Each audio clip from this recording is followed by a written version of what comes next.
নমস্কার বন্ধুরা, শুভ সকাল। আজ আমি যে ব্রতকথাটি পড়ে শোনাবো সেটা বেশিরভাগ কুমারী মেয়েরা করে।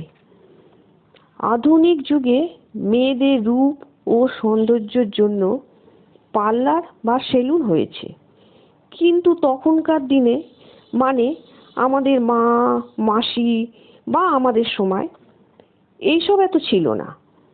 তাই তারা রূপ সৌন্দর্যের জন্য কতগুলি ব্রত পালন করত। প্রত্যেক মেয়েরাই চায় আমরা সুন্দর হব। আচ্ছা, এই ব্রত কথাটি হলো রূপ হলুদ ব্রত। এই ব্রত করিলে খুব রূপ হয়। এই ব্রত আদা ও হলুদের ন্যায় 4 বছর করিতে হইবে।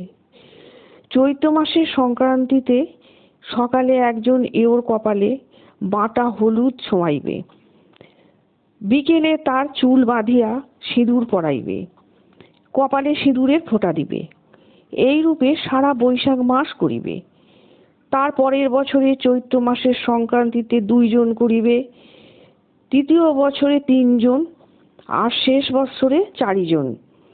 এইরূপ সংক্রান্তি হইতে আরম্ভ করিয়া বৈশাখ মাসের সংক্রান্তি পর্যন্ত এই ব্রত উদযাপন করিতে হইবে। শেষ বছরে বৈশাখের সংক্রান্তির দিন 4 জন এওকে সকালে বাড়িতে আনিয়া তাহাদের ভালো করে গন্ধ তেল দিয়া চুল বাঁধিয়ে দেবে। শীতে ও কপালে সিঁদুর দেবে, একখানি করিয়া নতুন শাড়ি পরাইবে, ভালো করিয়া আহার করাইবে, আর প্রত্যেককে লোহা কর, সিঁদুর চুপড়ি, আলতা, মাথা ঘষা, হলুদ ছোপানো গামছা, মিষ্টি ও দক্ষিণা দিবে।